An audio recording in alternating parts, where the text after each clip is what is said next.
on my skin as I climbed the seemingly endless flight of stairs. I was cursing myself for this stupid idea. There were definitely better ways to surprise my girlfriend, but it was her birthday and she did adore horror movies. That's why I decided to prepare a surprise candlelight dinner in a creepy, abandoned hospital at night. As soon as I stepped onto the 3rd floor, the door closed behind me with a bang. And that should have been my first warning to give up on this ridiculous idea because things were about to get real crazy. Before I continue, please like and subscribe to protect yourself from getting into crazy situations. I pushed the door to check if I was locked in, but thankfully I wasn't. With shaking hands, I messaged Taylor. "Hey babe, I'm waiting." Winky face. I suddenly panicked. Damn it, no! I'd sent it to my boyfriend, Oliver, instead. I immediately unsent it and sent Taylor another message. Hopefully Oliver hadn't seen it. Suddenly, I heard footsteps approaching. I called out, "Babe? Taylor, is anyone here?" Just then, someone tapped on my shoulder, and I almost passed out. I heard laughter. "Taylor," I yelled. "Babe, don't do that. You nearly scared me to death." She answered, "And who told you about this venue?" I told her that I thought she'd love it, but then she caressed my cheek and said, "I do, but you don't." My heart fluttered. My girlfriend was such a stud. Just as we sat down to eat, we heard a blood-curdling scream. Taylor got up and dashed out of the room to check it out, and I followed. We went into a room at the end of the hall, and we saw a guy looking out the window. Thinking it was a ghost, I hid behind Taylor. She called to him. Who are you? What do you want?" The guy replied, "My phone. I dropped my phone. Damn it." I gasped. His voice sounded familiar. Oh no, it couldn't be. But then he turned, and I almost wanted to jump out of the window myself. It was Oliver. I asked, "What are you doing here?" He replied, "You told me to come." The blood drained from my face as Taylor turned to me. Thankfully, everyone was suddenly distracted when Oliver said, "We have one little problem, guys. We're stuck." Taylor shouted, "What do you mean we're stuck?" Panicking, I ran outside to check the door, but it wouldn't open this time. I pushed even harder, but it wouldn't budge. The elevator wasn't working anymore, and the other fire exit door was locked as well. When I got back, Oliver and Taylor were staring at each other. I swear the tension between them was so strong, I could feel it in the air. And at that moment, I realized that my worst nightmare had come true. I was stuck in the creepiest place possible with my girlfriend and boyfriend. I yelled, "We have to get out of here." Taylor said, "The door opened easily when I came in. Someone must have locked it accidentally." Oliver snapped back, "Why are you looking at me like that?" Taylor replied, "I don't know. You tell me." Geez, I had to do something before they killed each other. I pulled Oliver into a corner and explained, "Babe, that's Taylor. She's my cousin. She doesn't know that I have a boyfriend, so be cool. You're my other cousin. Get it?" He took out a piece of paper and pushed it into my pocket, saying, "Read it later, babe." I then pulled Taylor into another room. She said, "Ooh, this is hot, babe," and pushed me against the wall to kiss me. I said, "Babe, that's Oliver. He's my cousin, and he's staying with us at the moment. I don't know why he turned up here. He doesn't know that I'm into girls, so be cool. You're my other cousin. Get it?" She replied, "Okay, whatever. Don't know why, but something about that guy is super familiar." I quickly said, "I'm sure you don't know him. He's not from around here. Let's go."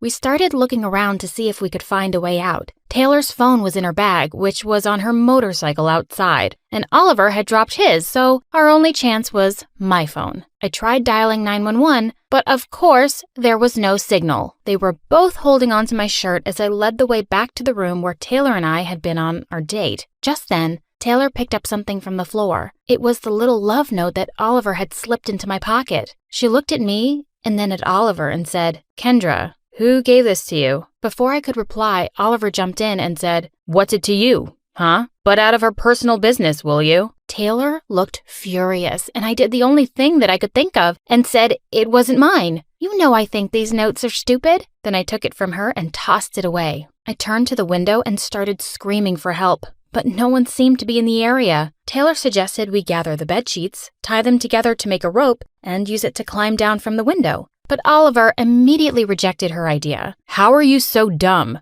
It's too risky. We're on the 3rd freaking floor. Don't you girls have any hairpins? I could try opening the lock with one." Taylor turned to him. No, Nancy Drew, we don't. And I don't think that would help anyway. My idea is much better. As they continued to argue, I climbed up on a stool, hoping to get some phone signal. We needed to get out of here tonight before they found out I was dating both of them. Suddenly, I lost my balance and slipped. Luckily, I landed in Oliver's arms. He looked so handsome, and his strong arms always made me feel safe. He said, "Easy there, babe." He was about to lean in for a kiss when we heard Taylor clear her throat. She sarcastically said, "How I wish I had a sweet cousin like him," before walking away. She looked angry and jealous. As I ran after her, I tripped over something and fell forward and straight into her. She cried as she lost her balance and we both fell to the floor. Her body felt so soft and she smelled really good. Our lips were so close as I stared at her pretty face. She was about to reach for my lips to kiss me when we saw Oliver glaring down at us. He said, "We shouldn't be messing around, girls. Get up and move." Ugh, I found them both so attractive in different ways. It was so confusing. Maybe this was my chance to finally decide between them. Suddenly, Oliver came up to me and said, "I think your cousin has a crush on me. She keeps checking me out." I wanted to laugh, but then Taylor said the same thing about him. They thought jealousy was interest. For some reason, that pissed me off. Clearly, it was only me anyone liked. It was past midnight already, and Oliver suggested we wait until morning to find help. I thought it was a great idea. The less we talked, the less likely it was that they'd find out my little secret. But Taylor seemed agitated. I started dusting a bed off when Taylor said she didn't want to sleep in a room with a boy. She said, "I just wanted to have a girly time with Kendra tonight. We have lots of catching up to do." Oliver said, "Fine, I'll sleep in the next room then." In bed, Taylor hugged me from behind and said, "Well, I can't complain. I like how it's turning out." But I couldn't help worrying about Oliver. He only had one candle with him.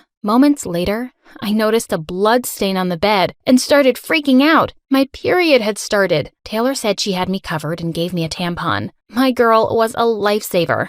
I gave her a quick kiss. When I came back, she hugged me again. But Oliver being alone kept bothering me. I suggested that we move to his room. I said, "He's kind of a wimp. He might be scared." Taylor answered, "Are you kidding me?" I said, "Oliver is my cousin. He's my responsibility. We have to stick together." Oliver slept on a couch across the room and Taylor and I on the bed. Taylor had already fallen asleep, while I kept imagining shadows and whatnot dancing around the room. What if the ghost of a dead patient suddenly lay down beside me? I caught Oliver's attention and signaled him to sleep on my other side. He slid under the cover with me. My heartbeat started to race when I felt his hand holding mine. It felt weird to be sandwiched between them, but for some reason, it felt exciting. Suddenly, a loud rustling noise in the hallway made us all jump to our feet. Oliver asked, "What was that?" Taylor answered him, "I don't know. Why don't you check it out since you're the guy here?" Using a candle, Taylor and I followed Oliver out of the room. We saw a lot of emergency things scattered on the floor. I screamed when a huge rat suddenly ran out in front of us. When I turned to them, I almost laughed when I saw them hugging each other tightly in fear. They took like 10 steps apart when they realized that it wasn't me they were hugging. Oliver said,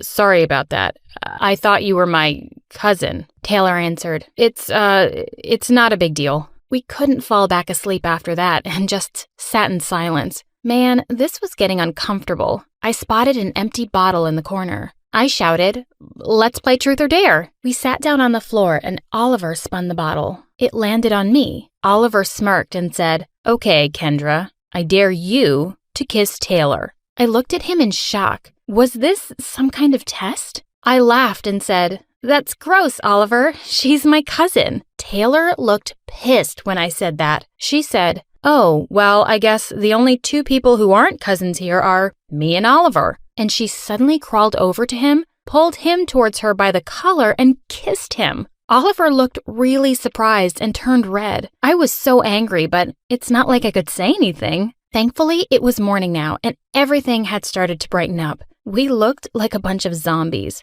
I checked my phone and was horrified to see that my battery had totally drained. We followed Taylor to the laboratory room and saw some chemicals spilled on the floor. Oliver slipped, but before falling, Taylor was able to catch him. She told him, "Watch your step, dude." Oliver looked up at her, and seeing how they were staring into each other's eyes made me feel like I had been stabbed through the chest. I was jealous, but I didn't know of who. I pushed them apart and said, "Come on, let's get to work. I don't want to be stuck here forever." We found some jars and test tubes with scary-looking things inside. Taylor explained what they were with confidence, and Oliver looked oh so fascinated. He said, "Wow, that sounds so cool." Taylor replied, "My dad's a surgeon. That's why I know these things." Oliver just stared at her, and Taylor looked like she was enjoying it. Suddenly, Taylor said, "I'm so cold." I started taking off my jacket, but she said she didn't want me to catch a cold, so she went to our room and got into bed. Oliver went in after her and put his jacket around her shoulders. Taylor must have thought it was me because she said, "I love you, babe."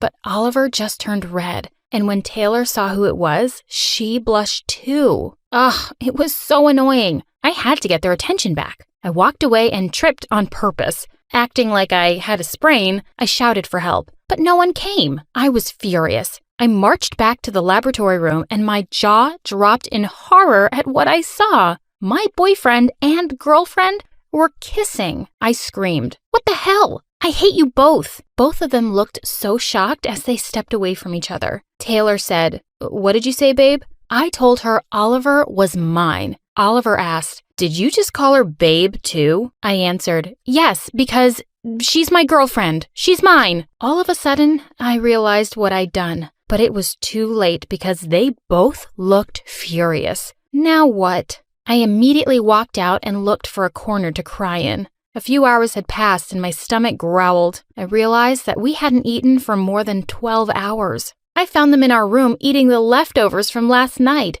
My anger flared. Oliver feeding Taylor with his own hands. The freaking traitors. They were officially together now? I complained that no one had even asked me for food, and Oliver said, "But I thought you were on a diet." Taylor repeated him, "Yeah, I thought you were on a diet." I told her to stay out of this, and she replied, "Or what? You'll cheat on me?" For a minute, the whole room was absolutely silent, but the tension was killing me. I chose to walk away again, or I'd go crazy. Nighttime came again, and I was so pissed. I spent another hour screaming for help, even though I knew it was useless. When it was time to sleep, I went to join them, wondering what the sleeping arrangement would be tonight. I'd probably be the one on the couch now. I noticed that Taylor was missing. I asked Oliver where she was, and he told me that he had been looking for her too. Oliver tried to hold my hand as we checked each room, but I smacked it away. How dare he? He had kissed my girlfriend, and it was unforgivable. He then told me that he didn't trust Taylor. "I think she already escaped and left us here. We should get out already."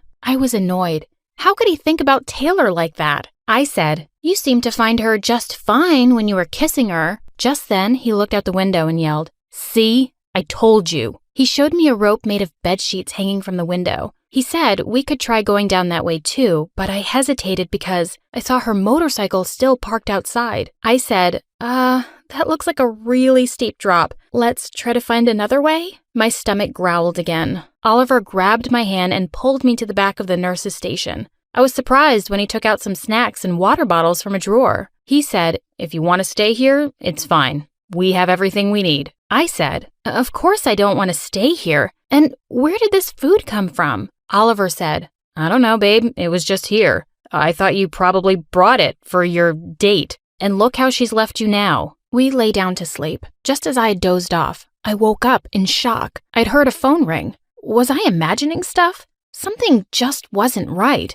I tried to open the huge door at the end of the hallway again, and unexpectedly, it opened this time. I went inside and heard another ring, then a moan. I followed the sound and was shocked to see Taylor tied up to a surgical bed, and next to her was a phone. I immediately ran up to her to untie her and grab the phone. We had to call for help. She revealed, "That creep planned all of this. I remembered how I knew him. I used to date his sister, and he tried hitting on me back then. He found out I was going out with you. He wanted to get rid of me by trapping me in here." What? Panicking, I looked around and saw a fire extinguisher under the sink and used it to hit the metal lock bar on the fire exit door. We tried and tried until it opened. Finally! While Taylor and I were running down the stairs, Oliver screamed from the top, "Bring her back to me, you stupid witch." He started to run after us, but in a panic, Taylor suddenly tripped. I helped her get up, but Oliver was able to catch up and grabbed me by my shirt. He yelled, "She never even noticed me and used to make fun of me with my sister, and now she's trying to steal my girlfriend.